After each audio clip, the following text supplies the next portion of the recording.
Fire and ice. Some say the world will end in fire. Some say in ice. From what I've tasted of desire, I hold with those who favor fire. But if it had to perish twice, I think I know enough of hate to know that for destruction, ice is also great and would suffice. Mowing. There was never a sound beside the wood but one, and that was my long scythe whispering to the ground. What was it whispered? I knew not well myself. Perhaps it was something about the heat of the sun, something, perhaps, about the lack of sound. And that was why it whispered and did not speak. It was no dream of the gift of idle hours, or easy gold at the hand of fay or elf. Anything more than the truth would have seemed too weak. To the earnest love that laid the swale in rows, not without feeble pointed spikes of flowers, pale orchises and scared a bright green snake. The fact is, the sweetest dream that labor knows, my long scythe whispered and left the hay to make.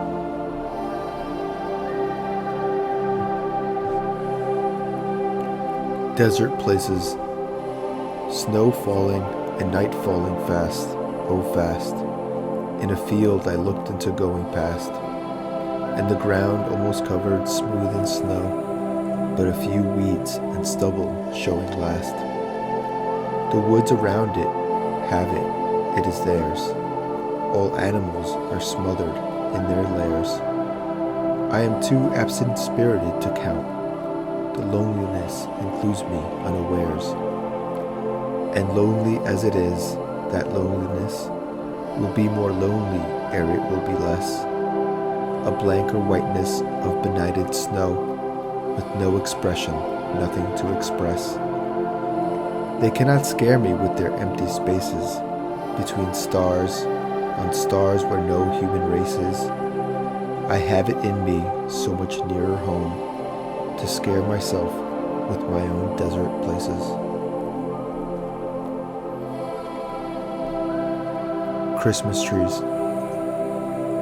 The city had withdrawn into itself, and left at last the country to the country, when between whirls of snow not come to lie, and whirls of foliage not yet laid, there drove a stranger to our yard, who looked a city, yet did in country fashion, in that there he sat, and waited till he drew us out, a buttoning coats to ask him who he was. He proved to be the city come again, to look for something it had left behind, and could not do without, and keep its Christmas. He asked if I would sell my Christmas trees, my woods, the young fir balsams, like a place where houses all are churches and have spires. I hadn't thought of them as Christmas trees.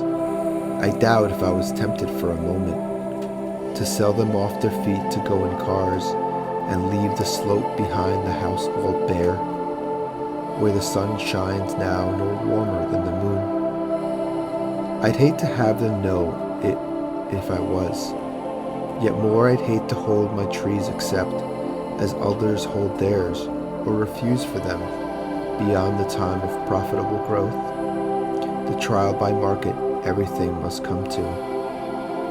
I dallied so much with the thought of selling, then, whether from mistaken courtesy and fear of seeming short of speech, or whether from hope of hearing good of what was mine, I said, there aren't enough to be worthwhile.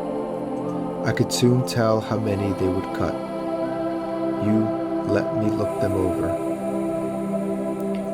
You could look, but don't expect I'm going to let you have them. Pasture they spring in, some clumps too close, that lop each other of boughs, but not a few. Quite solitary, and having equal boughs, all round and round. The latter he nodded yes to, or paused to say beneath some lovelier one. With the buyer's moderation, that would do. I thought so too, but there wasn't there to say so. We climbed the pasture on the south, crossed over, and came down on the north. He said, 1,000. 1,000 Christmas trees. At what a piece? He felt some need of softening that to me. 1,000 trees would come to $30. Then I was certain I had never meant to let him have them, never show surprise. But $30 seemed so small beside the extent of pasture I should strip. 3 cents, for that was all they figured out apiece. 3 cents so small beside the dollar friends I should be riding to within the hour, would pay in cities for good trees like those. Regular vestry trees, whole Sunday schools could hang enough on to pick off enough.